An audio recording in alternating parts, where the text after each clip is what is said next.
Today I'm with my school librarian, Miss Lejay, and I'll be asking her some questions on mental health for teens.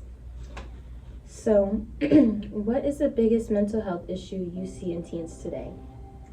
I think the one that has come up the most the past 5 years is anxiety.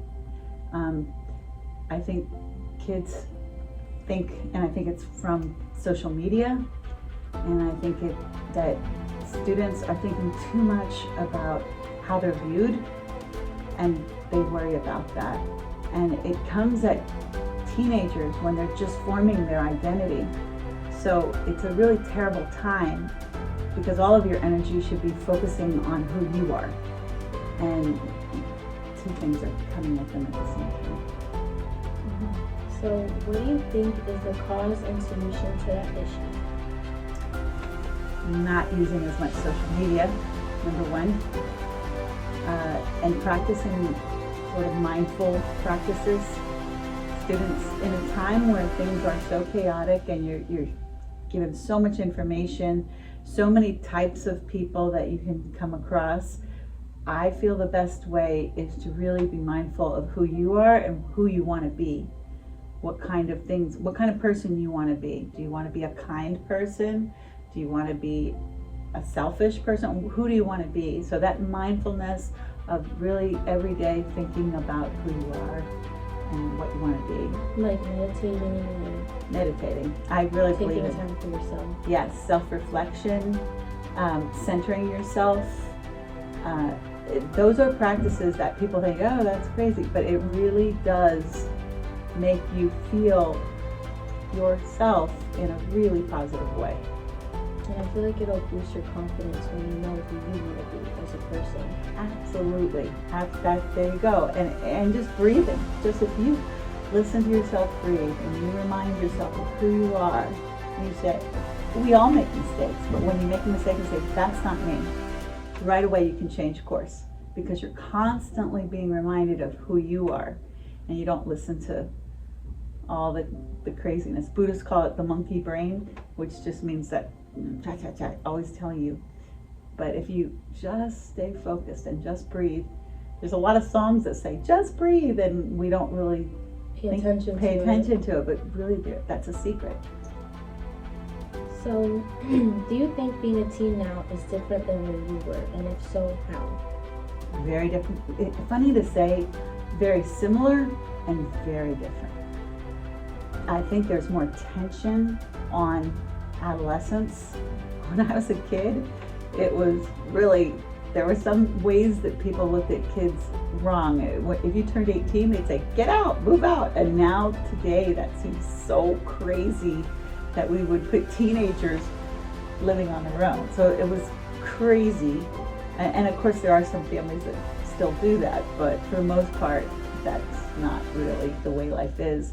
So in many regards, life is better for teenagers, but in many regards, there's too much coddling for teenagers, and they're not giving them enough opportunity to grow up. I could give you an example, like driver's licenses.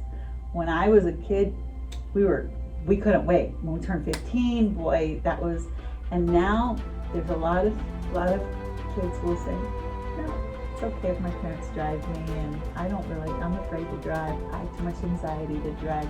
And so there's a lot of things that hold them back and make them grow up much more slowly.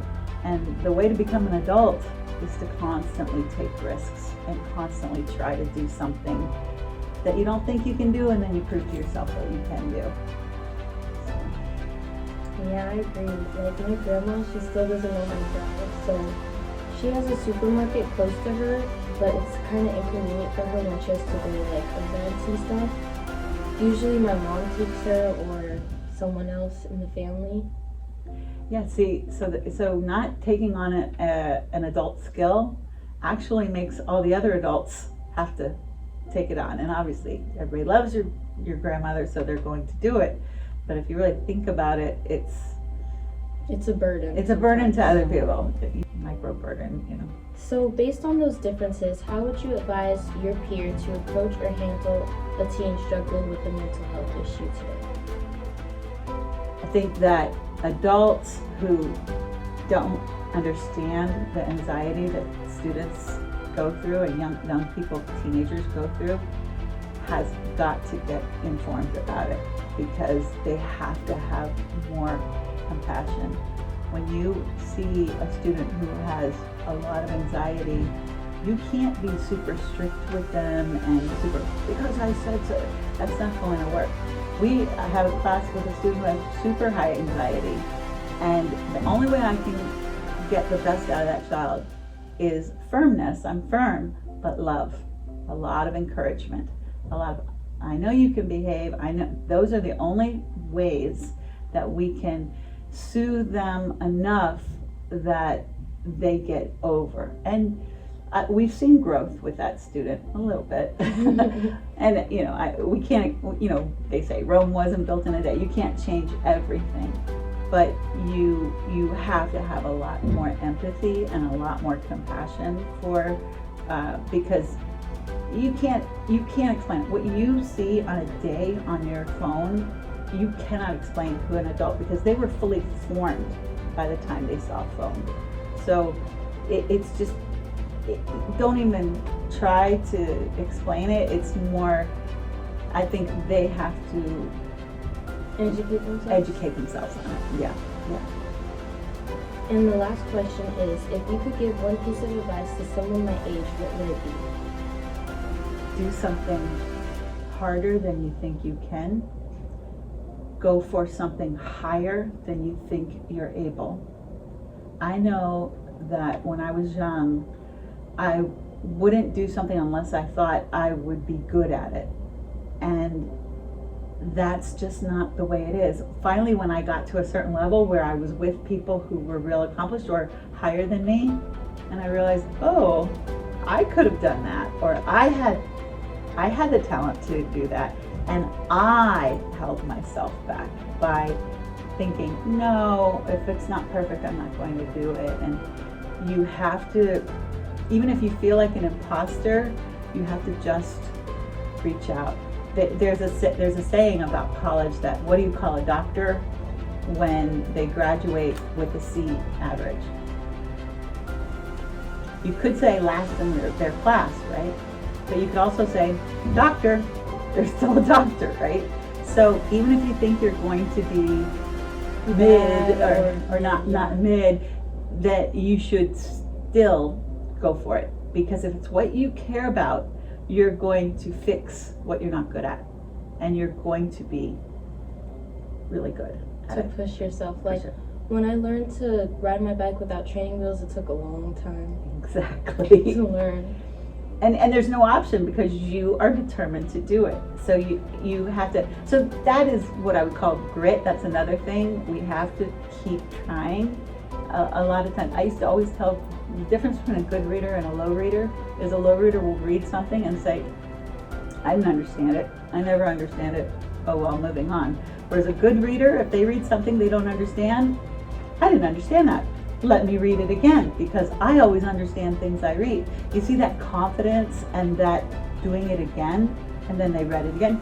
Both students have to read it again, but one has the faith that they'll get through it. So now I'm giving you two advices: stick with it, but also go for it. Go for something a little more challenging, a little more out of your comfort zone. Yes, because society will break you down. If you're so not in touch with who you are, that you're, I want to be the leader, and you're not, they'll shoot you down. But you say, no, but I know I'm a leader, and you keep on trying. Maybe you have to be a leader of a smaller group, but eventually you'll say, I have leadership skills, and then you develop it. So it's the idea of, I know who I am, so I'm going to be true to who I am. And I'm going to go for the top. Why not? I mean, it really is true. There's like this cartoon, and it's two men, and they're digging up to find diamonds, and one is like, he keeps going and he's almost there, and the other one is right there, but he turned back. And that's just showing that if you stop, you put all the effort to waste. Yes, that's a good one. Yeah, that's good. Yeah, I like that.